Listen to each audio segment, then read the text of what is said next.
और मित्रों, अभी के कार्यक्रम में बहुत सारा बाकी है जो काम हमारा, उसमें है पुस्तक का विमोचन, काव्यार्चन, और काव्यार्चन में अब हमारे कुछ सदस्य बाकी हैं, जिसमें हमारे अपने संजय करुणेश जी हैं, पंकज प्रियम जी हैं, वीणा सागर शर्मा जी हैं, अजय अंजान जी हैं, और हमारे संरक्षक डॉक्टर बुद्धिनाथ मिश्र जी हैं। इनको आप सुनेंगे अंत के कार्यक्रम में। तो और अब मैं बहनों से आग्रह करता हूं कि जो पुस्तकें विमोचन के लिए बची हुई हैं उनको लेकर के आए। अर्चना द्विवेदी जी, आप भी मंच पर आ जाएं।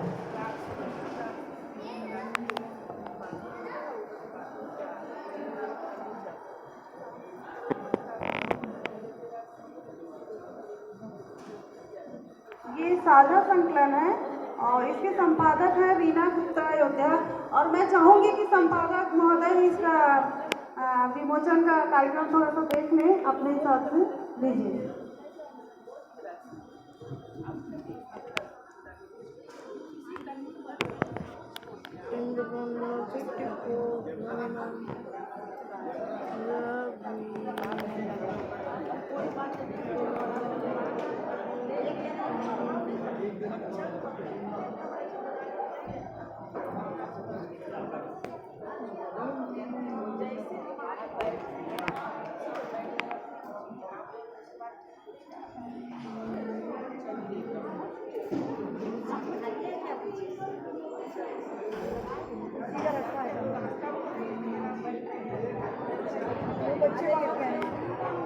वहाँ गए हैं बच्चे।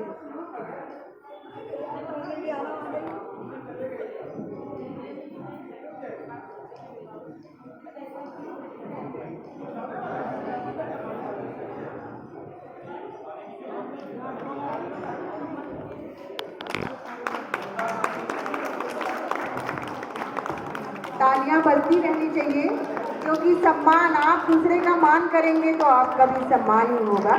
तो करतल ध्वनि निरंतर बजती रहे हमारे अतिथियों के लिए भी, और आज जो विमोचन होने जा रहा है उसके लिए भी।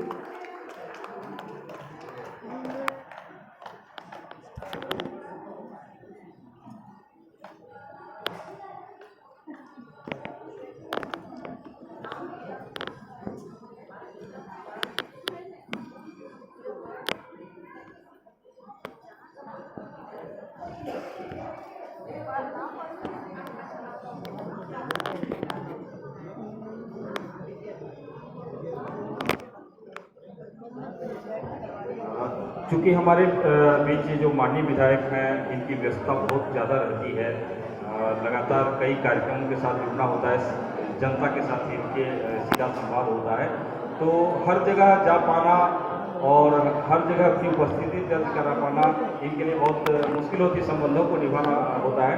तो मैं बिना किसी लाग लपेट के बगैर कोई देरी किए मैं सीधे, चूँकि इनकी इच्छा है कि जाना चाहते हैं जल्दी है, और आप आए हमारे कार्यक्रम में, बहुत ही अच्छा लगा, और मैं इन्हें देता हूँ 2 शब्द कहने के लिए, आशीर्वचन देने के लिए। आपके शहर में, आपके विधानसभा क्षेत्र में हम सभी पूरे देश भर के रचनाकार उपस्थित हुए हैं, और जब राम मंदिर जब बन जाएगा तो दोबारा हम लोग, और हाँ, साहित्योदय के प्रति एक,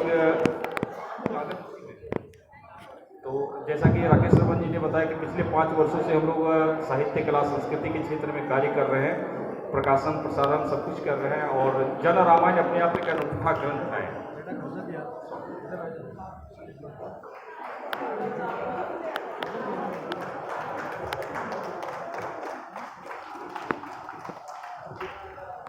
आज साहित्योदय द्वारा आयोजित जानकी वेल ट्रस्ट में मनीषियों का, बुद्धिजीवियों का, साहित्यों का, कवियों का एक कार्यक्रम आयोजित किया गया है। मुझे नहीं जानकारी थी, बहुत आज सुबह बहन रीना जी और उनके हस्बैंड आए थे, उन्होंने कहा कि आपको 3 बजे आना है। व्यस्तताएं बहुत थी, लेकिन मेरा मन रहता है कि किसी भी कार्यक्रम में जहाँ मुझको बुलाया जाता है मैं जाता ज़रूर हूँ, अवश्य जाता हूँ। अयोध्या की वजह से व्यस्तता है, इसलिए मैंने अनुरोध किया था पंकज जी से कि मुझे आशीर्वाद के लिए, संबोधन के लिए मौका दे दीजिए, कि मुझे आगे कई जगह जाना है। आज अयोध्या की इस पावन नगरी में आयोजित इस साहित्य के सम्मेलन में जो हमारे आयोजकगण हैं, आदरणीय डॉक्टर बुद्धिनाथ मिश्र जी संरक्षक, आदरणीय पंकज प्रियतम जी मुख्य संयोजक संपादक, आदरणीय संजय करुणेश जी प्रबंध निदेशक, आदरणीय भगवत पाठक जी, आदरणीय राकेश रमन जी, आदरणीय किशोरी भूषण जी, मेरे साथ आए हुए भारतीय जनता पार्टी के क्षेत्रीय महामंत्री हरभजन गौड़ जी, नगर अध्यक्ष अयोध्या भाजपा के भाई बालकृष्ण वैश्य जी, और इस कार्यक्रम में उपस्थित सम्मानित पूरे देश से आई हुई सम्मानित हमारे अतिथिगण, हमारी बहनें, साहित्यकार, कवि, सबका इस अयोध्या की पावन नगरी पर बहुत बहुत स्वागत है, अभिनंदन है, वंदन। मैं सबको सादर नमन करता हूँ, प्रणाम करता हूँ। मेरा ये सौभाग्य है कि मुझे अयोध्या की सेवा का अवसर मिला है। ये दूसरी बार अवसर मिला है। 2017 में मुझे पहली बार अयोध्या के विधायक के रूप में अयोध्या की सेवा का अवसर मिला, और मैं धन्य अपने को मानता हूँ, भाग्यशाली हूँ कि मुझे इस अयोध्या, वो अयोध्या जिसमें प्रभु श्री राम का दिव्य और भव्य राम मंदिर भी बन रहा है और अयोध्या भी विश्व स्तरीय नगरी बन रही है, उस क्षण, उस कार्यकाल में मुझे सेवक के रूप में, अयोध्या के विधायक के रूप में सेवा का अवसर मिला है। ये मेरे लिए बहुत सौभाग्य की बात है। और अयोध्या के बारे में तो साहित्यकार सब बैठे, मैं क्या कहूँ। एक प्रसंग है तुलसीदास जी की मानस में कि प्रभु श्री राम जब अयोध्या लंका विजय करके वापस आ रहे थे, तो उन्होंने, जब अयोध्या के ऊपर प्रभु राम पहुंचते हैं, तो उनके साथ सुग्रीव, बाली, अंगद, हनुमान सब लोग थे। तो उनको संबोधित करके प्रभु राम ने अयोध्या के बारे में अपने श्री मुख से मुखारविंद से वर्णन किया है। सुन कपीस अंगद लंकेशा, पावनपुरी रुचिर ये देशा, जद्दप सब वैकुंठ बखाना, वेद पुराण विदित जग जाना, अवधपुरी ममपुरी सुहावन, और उत्तर दिश में सरजू पावन, जा मज्जंते विनहि प्रियासा, मम समीप नरपायुवासा, अत प्रिय मोह यहाँ के वासी, और मम धामदा पुरी शुभरासी। ऐसी है अयोध्या का प्रभु श्री राम ने अपने मुखारविंद से उन्होंने कहा कि ये वैकुंठपुरी से भी मेरे को ज़्यादा प्रिय है अयोध्या।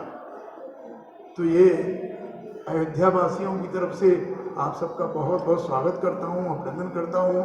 और आज अयोध्या विश्व स्तरीय नगरी बन रही है।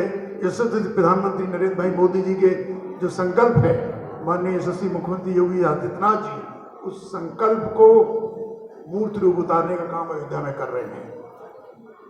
मैं समझता हूँ कि हमारे इस कार्यकाल में कम से कम 70 बार यशस्वी मुख्यमंत्री जी अयोध्या आए, फिर अभी जल्दी ही आने वाले हैं।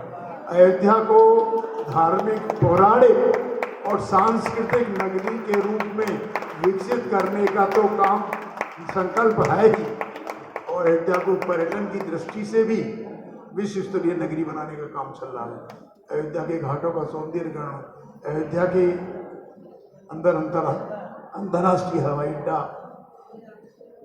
भारत का सबसे सुंदर रेलवे स्टेशन अयोध्या, जहाँ से पूरे देश के लिए गाड़ियाँ जाने वाली हैं। अयोध्या में आपने देखा, भी आप गए होंगे तो विराम की पेड़ी, अभ्र जल प्रवाह हरिद्वार की तरह, हर की पेड़ी की तरह प्रभु श्री राम ने जहाँ जल समाधि ली थी, वो गुप्तार घाट का सौंदर्यीकरण और उसको अयोध्या से जोड़ने का काम, निश्चित रूप से नई अयोध्या बनाने का काम चल रहा है। हर प्रदेश के यहाँ पर स्थान बनेंगे, उनके ऑफिस बनेंगे, कुछ अंतर्राष्ट्रीय स्तर पर भी कुछ देशों में अयोध्या में अपना एक छोटा सा कार्यालय और अपना एक गेस्ट हाउस बनाने के लिए सरकार से कहा है। तो ये इस बात का प्रमाण है कि आज अयोध्या विश्व स्तरीय नगरी बन रही है। अभी आपने देखा होगा दीपोत्सव, जिसमें यशस्वी प्रधानमंत्री नरेंद्र मोदी जी ने अयोध्या में आकर अयोध्या की गरिमा महिमा को बढ़ाने का काम किया और करोड़ों करोड़ों लोगों ने इस बार इस दीपोत्सव में माननीय प्रधानमंत्री ने जिस प्रकार से ऐतिहासिक 17 लाख दीप जलाकर अयोध्या को गौरवान्वित करने का काम किया, निश्चित रूप से ये अयोध्या की जो पौराणिक प्रतिष्ठा है, मान सम्मान है, अयोध्या का जो गौरव है वो वापस आ रहा है। आज मैं कह सकता हूँ पूरे देश और दुनिया के लोग अयोध्या आना चाहते हैं। वो अयोध्या जो इतनी उपेक्षित थी आज़ादी के बाद 75 वर्षों में, अंग्रेजों ने नहीं किया, मुगलों ने नहीं किया, करना भी नहीं था, लेकिन जो सरकार थी उन्होंने अयोध्या को उपेक्षित किया। अयोध्या का नाम लेने भी लगता है शर्म आती थी। आज हम कह सकते हैं तो सप्त नगरियाँ हैं हमारी प्रमुख, उसमें प्रथम तीर्थ नगरी अयोध्या है। पुराणों में वर्णन है हर जगह उसका। निश्चित रूप से अयोध्या विश्व स्तरीय नगरी बनेगी और अयोध्या से पूरे देश और दुनिया को संदेश जाएगा। अभी आप चर्चा कर रहे थे कोरोना काल की। निश्चित रूप से कोरोना काल ने भारत को बहुत कुछ दिया है। आज कोरोना काल में जहाँ चाइना, अमेरिका, रशिया, इंग्लैंड ऐसे बड़े बड़े एडवांस कंट्रीज परेशान थे, लाखों लोग मरे हैं कोरोना में, लेकिन कमाल है हमारे यशस्वी प्रधानमंत्री नरेंद्र मोदी जी का। उन्होंने पूरी दुनिया को बताने का काम किया कि भारत सबसे ज़्यादा एडवांस है आज के देश में, चाहे शिक्षा में, चाहे स्वास्थ्य में, और कोरोना वैक्सीन बनाकर पूरी दुनिया को देने का काम किया। जो लोग भारत को कुछ समझते नहीं थे भारत क्या है, उनको पहली बार लगा कि वास्तव में भारत की जो पुरानी गौरवशाली परंपरा है, स्वर्णिम था, वो वापस लौट के आ रहा है। आज पूरी दुनिया बड़ी आशा भरी निगाहों से भारत को देख रही है और नरेंद्र मोदी जैसे प्रधानमंत्री जिन्होंने भारत को गौरवान्वित करने का काम किया, पूरी दुनिया को कोरोना से बचाने का काम किया है। और भारत को तो मैं कहूँगा कि भारतवर्ष में तो इस कोरोना काल में जो हमारे पौराणिक चीज़ें थी, आयुर्वेद जो सबसे अच्छी पद्धति थी, चिकित्सा पद्धति ऋषि मुनियों के ज़माने से, वो पूरी दुनिया ने आज उसका लोहा माना है और आज पूरी दुनिया आयुर्वेद की तरफ बढ़ रही है। ये इस बात का प्रमाण है कि भारत निश्चित रूप से विश्व गुरु बनने की दिशा में अग्रसर है। योग ने कोरोना काल में बहुत लोगों को लाभ पहुंचाया है। योग ने पूरी दुनिया में योग को देने की शिक्षा। एक जमाना था, हमें याद है, हम छोटे थे, योग कोई करता रहता था, कहते हैं अरे ये बड़े पुराने लोग हैं, ये सब क्या योग क्या होता है। आज पूरी दुनिया योग के पीछे पागल है। पूरी दुनिया में प्रधानमंत्री ने बताया कि योग जो भारत की देन है, भारत के ऋषि मुनियों की देन है, वो आज पूरी दुनिया उस पर चल रही है। और योग दिवस के रूप में, अंतर्राष्ट्रीय दिवस के रूप में योग को मान्यता मिली है। तो मुझे लगता है निश्चित रूप से अयोध्या में आप सब लोग आए हैं, हर कार्यक्रम साहित्यिक हो, पौराणिक हो, राजनीतिक लोग हों, अभी तमिलनाडु के लोग आ रहे हैं, कल काशी में थे प्रधानमंत्री, उसमें मौजूद थे, कल से यहाँ पर वो लोग प्रयाग और उसके बाद अयोध्या आएंगे। तमिल संस्कृति और काशी संस्कृति, अयोध्या संस्कृति, इस सब को जोड़ने का काम जो कभी हमारे ऋषि मुनियों ने किया था, फिर वो पुनः पूरब को उत्तर से उत्तर को, दक्षिण से दक्षिण को, पश्चिम से जोड़ने का हम यशस्वी प्रधानमंत्री नरेंद्र मोदी जी कर रहे हैं। निश्चित रूप से हम सब सौभाग्यशाली हैं कि ऐसे यशस्वी प्रधानमंत्री नरेंद्र मोदी जी इस देश को मिले हैं और ऐसे मुख्यमंत्री योगी आदित्यनाथ जी जो संत भी हैं, योगी भी हैं, योगी भी हैं, और रात दिन इस उत्तर प्रदेश को कैसे धार्मिक स्थल मथुरा, वृंदावन, तो आपने देखा काशी कॉरिडोर, विंध्याचल देवी का कॉरिडोर बनने जा रहा है, नैमिषारण्य का विकास हो रहा है, अयोध्या आप देख ही रहे हैं। हर तरफ हमारे जितने पौराणिक स्थल थे प्रदेश में, उन सब को ऐतिहासिक और पौराणिक स्थलों को पुनः सुंदर बनाने का काम, उनका सौंदर्यीकरण और उनको इतिहास के पन्नों पर पुनः जीवित करने का काम यशस्वी मुख्यमंत्री योगी आदित्यनाथ जी कर रहे हैं। निश्चित रूप से आज इस कार्यक्रम में मैं आदरणीय मुख्यमंत्री जी की तरफ से, अपने सब लोगों की, अयोध्यावासियों की तरफ से आप सब लोगों को बहुत बहुत बधाई देता हूँ, धन्यवाद देता हूँ। आयु और स्वागतम। जय हिंद, भारत माता की जय। वंदे मातरम, वंदे मातरम, वंदे मातरम। और हमारी बहन जिन्होंने ये गीत नंदरी लिखी है, रीना गुप्ता जी, मुझे इस बात का सौभाग्य है लगा है कि हमारे ही अयोध्या की रहने वाली हैं रीना जी, और हमारे ही क्षेत्र में ये टीचर भी हैं। मैं इनको बहुत बहुत बधाई देता हूँ और इनके उज्जवल भविष्य की कामना करता हूँ। धन्यवाद। जय हिंद। बहुत बहुत धन्यवाद माननीय विधायक जी। जैसा कि कहा कि हम सभी पूरे देश भर से यहाँ उपस्थित हुए हैं और एक दीपोत्सव होता है यहाँ पर।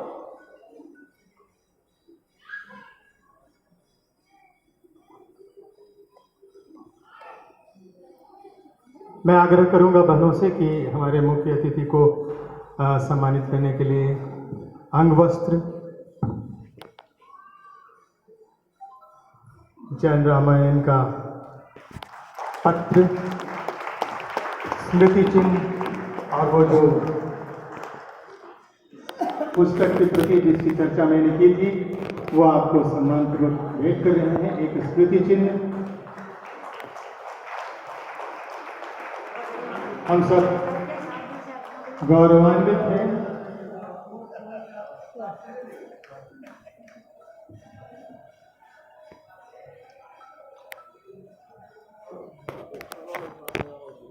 और मैं आग्रह करूंगा पंकज जी से कि हमारे मंडल प्रमुख ने कभी इनका भी स्वागत किया जाए।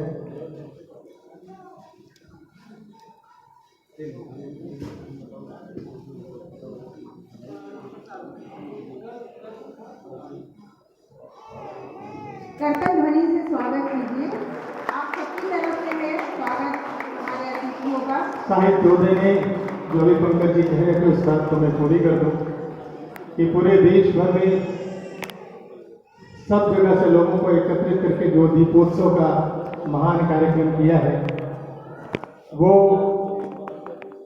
हमारी जो एकता की भावना है, पूरे देश को जोड़ने की भावना है, उसका समर्थन करने के लिए एक प्रतीक था और हम उसमें भी सफल रहे हैं, कीर्तिमान बनाया है।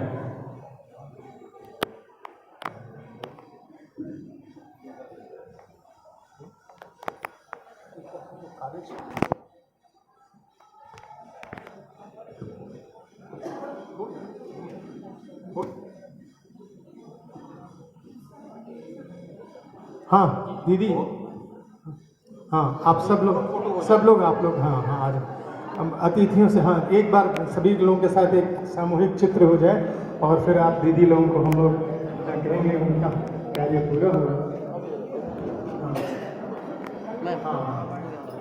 एक और हमारी एक दीदी हैं ऋतु गर्ग जी, वो भी हमारे अतिथियों को भारत माता का एक चित्र देना चाहती हैं, तो मैं उनसे आग्रह करूंगा कि वो सामने आए और वो भी उसको दें।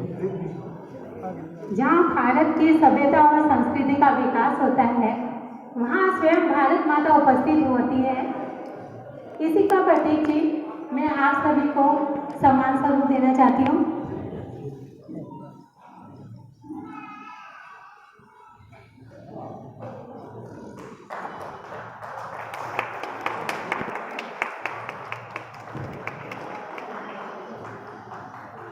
भारत माता की तीन बार बुलवाइए।